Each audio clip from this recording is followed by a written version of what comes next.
All right, welcome everybody. This is going to be the beginning of the third Tech Share Day. We're kind of wrapping up from a presentation that happened just a few minutes ago in here, the leadership presentation. So what we're going to do is get started here. In the first session of the day today is going to be Kelly Halma with a GoPro GoPro camera, how he's using that in education. The idea of the Tech Share Day is to spread ideas of people doing new and innovative things with technology, and certainly the GoPro is that.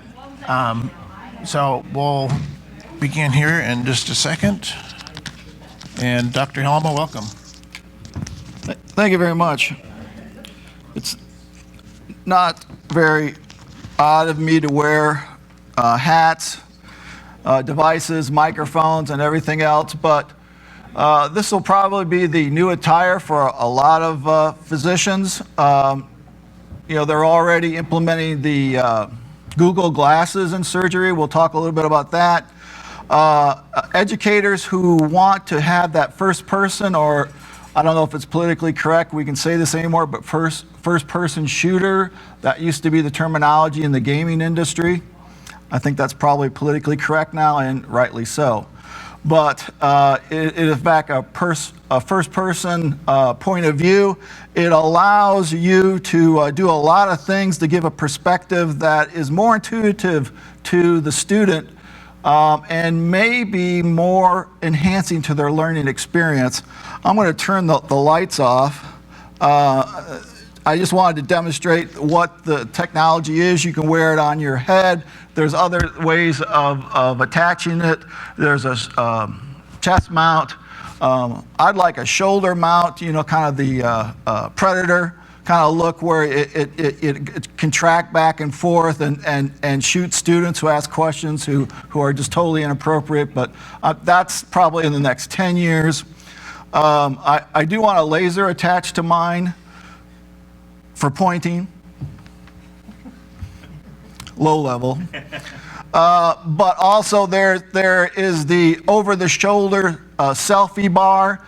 Some people have constructed backpacks, so you get the kind of the over-the-shoulder view, which can be really good. And there's handheld views, and we'll go into all that, why those are important, why those are not.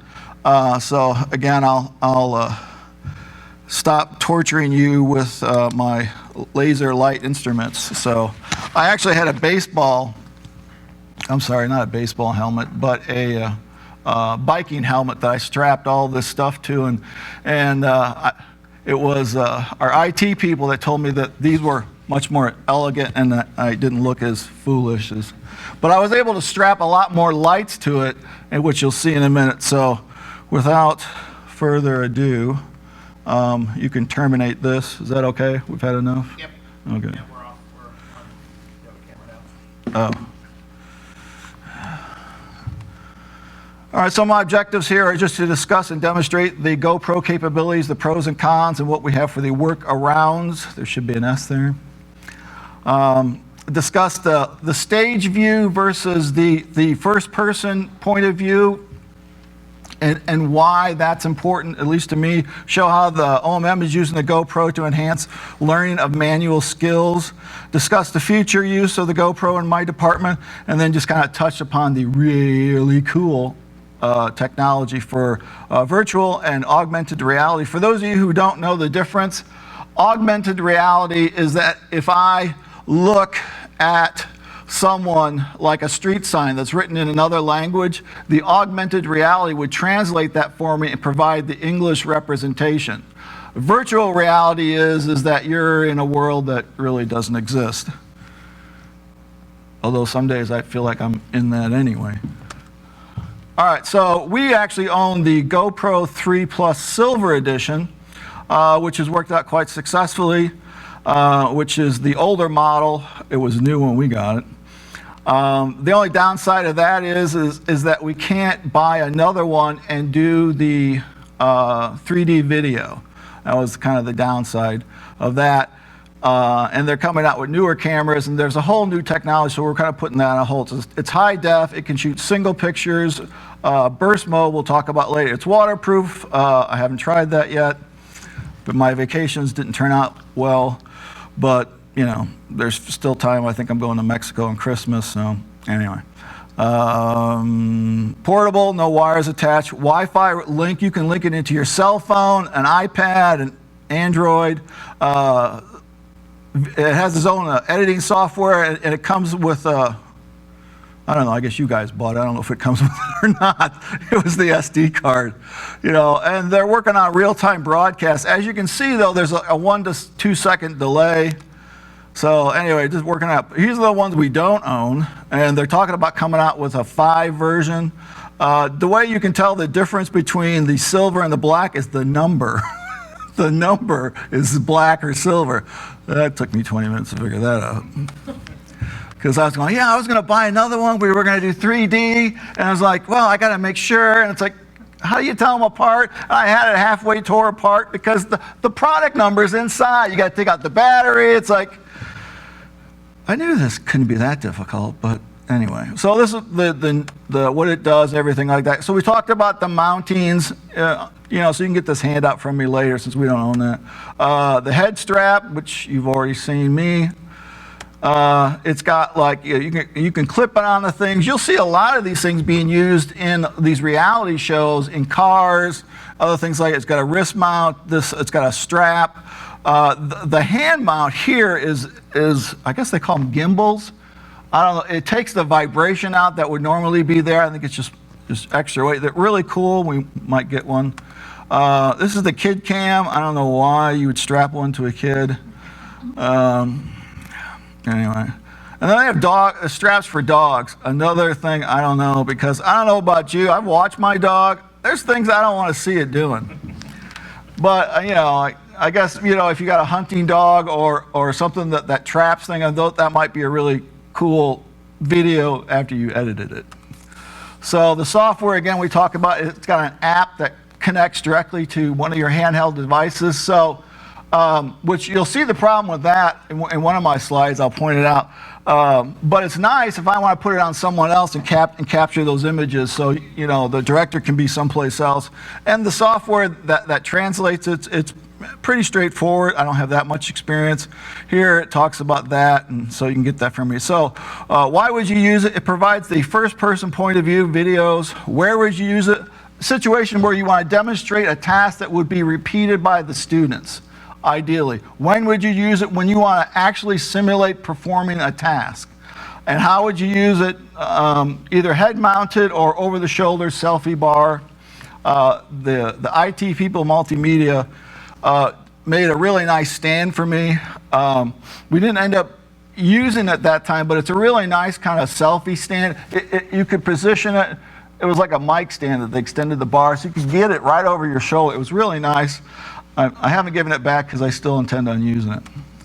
What doesn't it do well? Well, what does it do well? Hang on to that thought because that's what this is about. What does it not do well? There's kind of some bumpy motion. If you're moving, it's moving. So not a good thing. So the over-the-shoulder selfie bar helps with that. Lighting and shadowing, well, you saw the lighting, how we overcome that. And I'll point out some places here where you'll see the shadowing and aiming it. That can be a problem because, you know, it's adjusted here. So I bought a small laser, actually taped it to it because that's what they showed to do, but the laser extended, it wasn't small enough and you could see the bar. So anyway, then I don't know where that went. But, you know, if we could find it like a really small laser, because you only need to touch the laser to see where it is to make sure that, you know, your head's in the right position because, you know, you bob your head and it could be out of focus. Especially when you're running it and watching it. So anyway, all right, so here's my theory is, and some of the research I want to do in education is how you viewing something affects your ability to learn. So stage view. So it's passive, you know, engagement. You're there, you entertain me.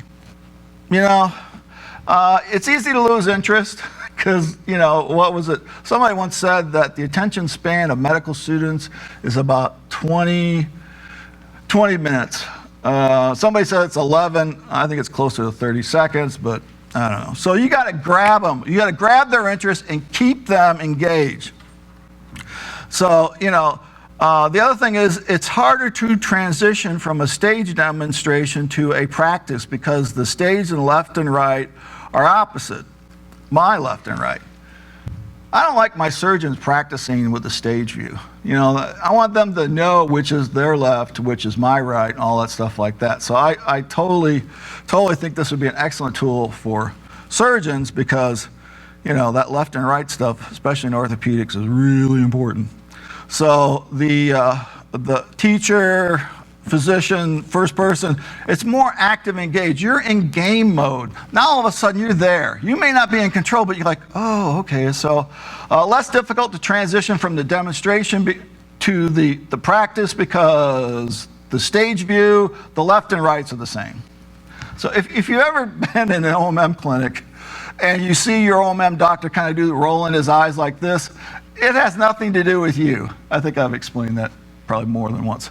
It's that he's trying to get himself in your position to get that left and right stuff, you know, figured out. And we do that a lot because we don't want the doctor, it's the other side. You never want to hear that from the surgeon. All right, so again, first person kind of view, you know, where it's attached, you're going on the roller coaster. You know, this is actually from 2001 Space Odyssey.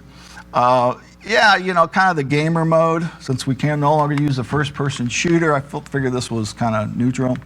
And then again, here's a clinical view where this is actually over-the-shoulder selfie bar.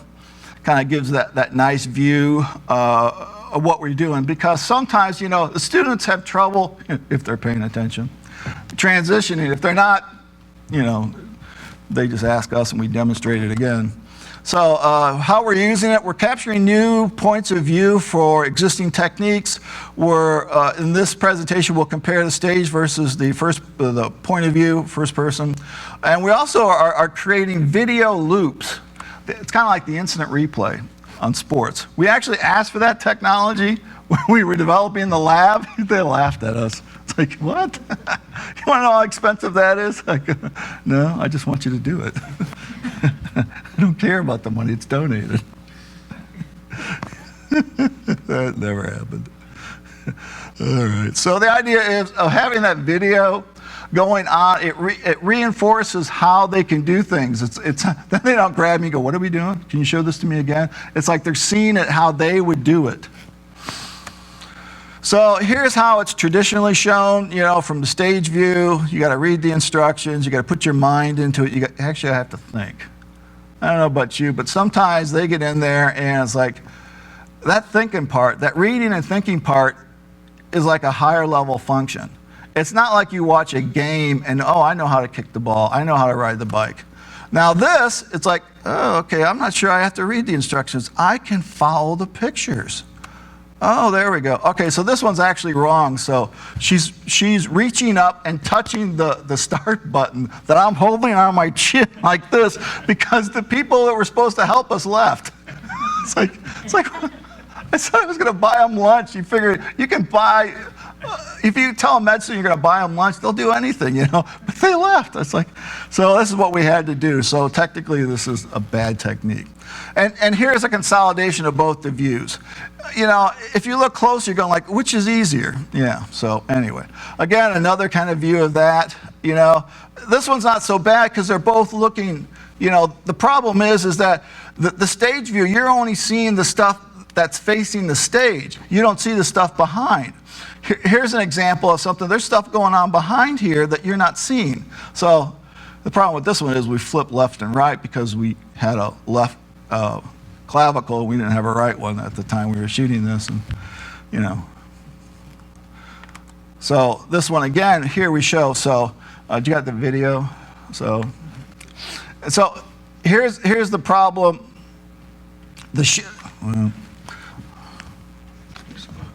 Oh yeah, sorry, I got the laptop. Yeah, go to this right here. Yeah. Take your video. Sorry.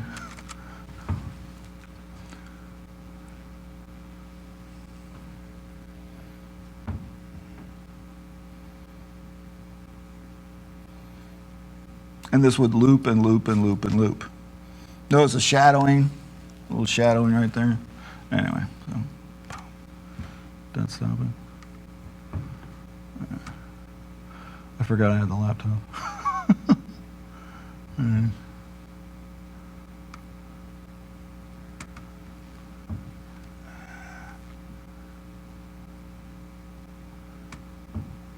Okay, so, all right, so that's that one. So again, here the bottom part here is the only view they previously had, and so now we've enhanced the view. We've actually showed them the progression, and I need to make arrows that kind of go that way, but anyways, this was kind of our first attempt at that. So it gives them a more detailed view. It's like, yeah, I think I could do that. I really like her eyes right there. They're just kind of standing. It's like, what are you doing? So burst mode, this is the coolest part that I think. It takes multiple photographs at a fast rate. You know, it's kind of like the old 35 millimeter film or 8 millimeter film, you know, and a lot of your cell phones actually do this. This is pretty cool. This was actually enhanced with Photoshop. So they took multiple burst photographs and they were able to enhance it. I think this is really cool. This is one of the technologies that we want to explore, you know, when they're doing something that requires them to kind of move things. You know, like when they do the HVLI thrust on the neck, you know, so that's one of the first things we want to try. Whoops, wrong way. Again, this is really cool. And that one's pretty cool. And this one says 10 photographs per second burst mode, combined with one photo effect. Anyway, so here is what we assembled using burst mode coming across. So when we decomposed the individual photographs, and I cut them, you know, then we combine them again, you can kind of see the progression. So this is the actual task that we're saying. So we want you to assess this in two different ways, the translation and pivotal. So we give them the setup and then how they want to move it. And then how we want them to do it this way. So I'm going to kind of power through this one. Just this is the 7 stages of Spencer, which, you know, which means probably nothing to most of you, but it's one of those shoulder techniques that's good. Look at all the different shadows. This was before I got my cool glasses. So, again, you know, what they see based on the picture that's in the book, and even though we have something coming down from above, oftentimes the person is right in front of the camera. So we have that problem. So again, more shadowing, you know, so you get a little bit different perspective. So here is soft tissue. Again, this is one of those things like, you know, oh, okay, which side of the spine am I on? Am I on the far side or am I on the near side? Am I pushing on the transverse processes? Here, on this side, it's a little more evident.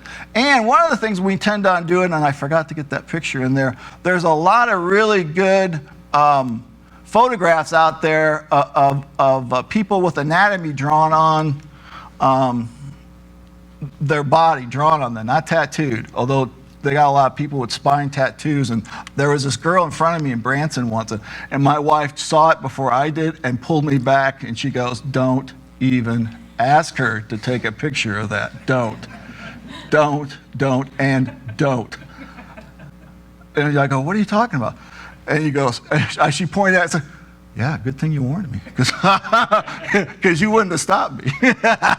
So, but there's a whole bunch of really great books that already have the anatomy painted on, you know, and those things are really great. But when you go searching for that, make sure you have your safety filter on, because when you search for body paint, you're going to end up with a whole bunch of things that you didn't ask for. Just want to let you know. That'll stop the internet police from showing up. All right, so another technology we're using is the step-by-step approach, to be able to show them this is how you do it stepwise. So here's how you position your hand in neutral position. This is how you rotate it left, rotate it right. This is how you side bend it left, side bend it right.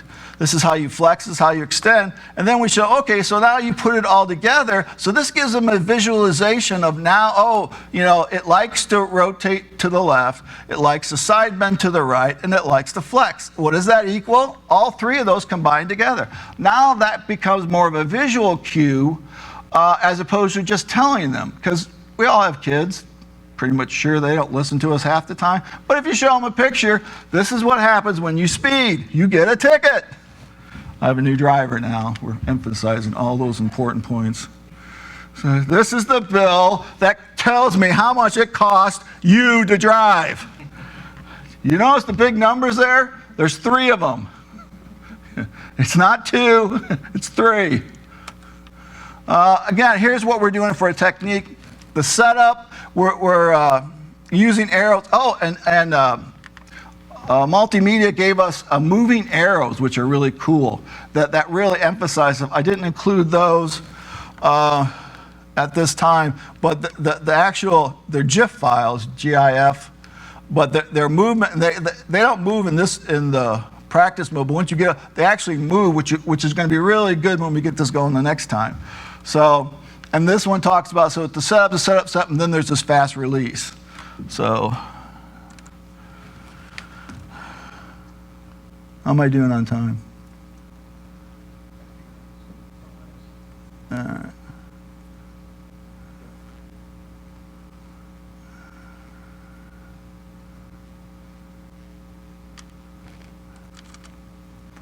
Yeah, these don't take long. All right, so here's the wobble. This is the chest compression. See, watch, I've got it mounted on me. See that wobble? That's what I wanted to show. The technique is you push, and then you come off. But you see, this one was actually on my head. You see I was going down, pushing. You get that wobble. And that's why you can use that selfie bar, which is what I used the other time, but we're not going to show it. So anyway.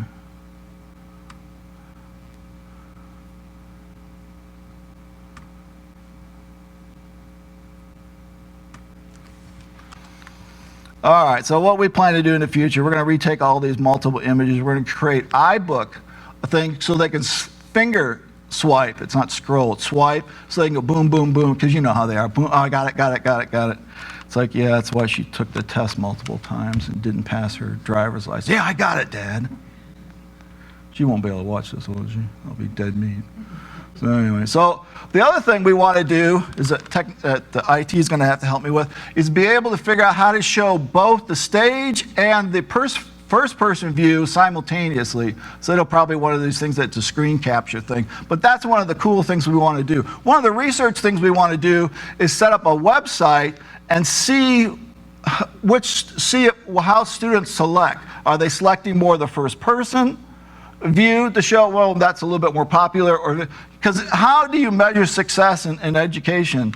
Because it certainly isn't by grades, you know, because that's just, you know, I think a little bit too biased. But anyway, all right. So the next big thing is virtual reality, augmented reality. Google's got this big thing going called the Jump thing. They're using. I mean, it's really state of the art. Augmented or virtual reality with depth. It's really cool. You got to watch. Here's this is just a bunch of GoPro cameras in a case that takes 360-degree pictures and through a very heavily, probably a supercomputer because they're only limited. It takes all those different images and links them together and combines them for a 360-degree view, which has depth because they see you slide back and forth. Really cool. We'll probably never get it because that's probably something that, you know. So Dean's going to do this, the cardboard thing. I think it was really cool. This is actually from Firefly, but we're almost there. I mean, the idea that you're going to be able to see the augmented reality, that's why I kind of pointed it like this, be able to see this augmented before and then strip it away through the Google glasses is something we plan on doing. What we plan on doing to begin with is to have multiple levels or drill down. So we're going to have the photograph and then we're going to have a hole in the body, theoretically, and then have like the spine there. and then show them how they're going to manipulate the spine with that to give them that perspective. Anyway, so again, this is what the HoloLens is doing. And you know, the gaming industry is really, really hot on this because that's what will sell virtual and augmented reality. Oddly enough, NPR reported that the benefit that we gained from DVDs was actually responsible and funded by the adult entertainment industry. And that was on NPR. And I go, they actually, oddly enough, that's why everything is so cheap, because that they didn't pioneer it, but they eventually put up the capital for it through multiple illegal sources. But anyway, so gamers are driving this one. All right, so first-person surgery. So before, I'm almost done. So before everyone, so you had to operate the instruments and look there. So which, you know, isn't too hard for them. It's a surgeon, right? He's highly trained, right? So now he'll be able to look through his Google glasses and just see that. Of course, I guess he could look over there and still see that anyway. But you know, the future is now.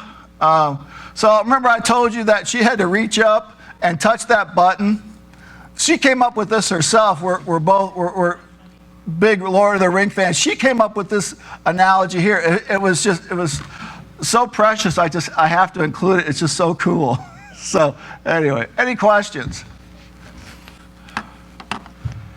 All right, so that was fun. At 2:30 is the VR stuff. Oh, okay.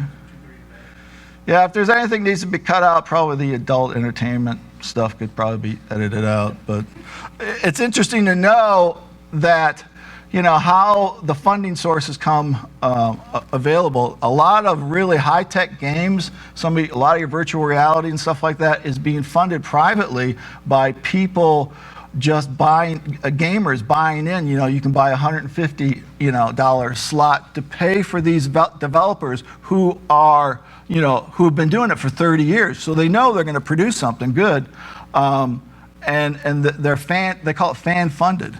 The last Chronicles of Rennick movie was fan-funded. So anyway, all right, well, that concludes my presentation.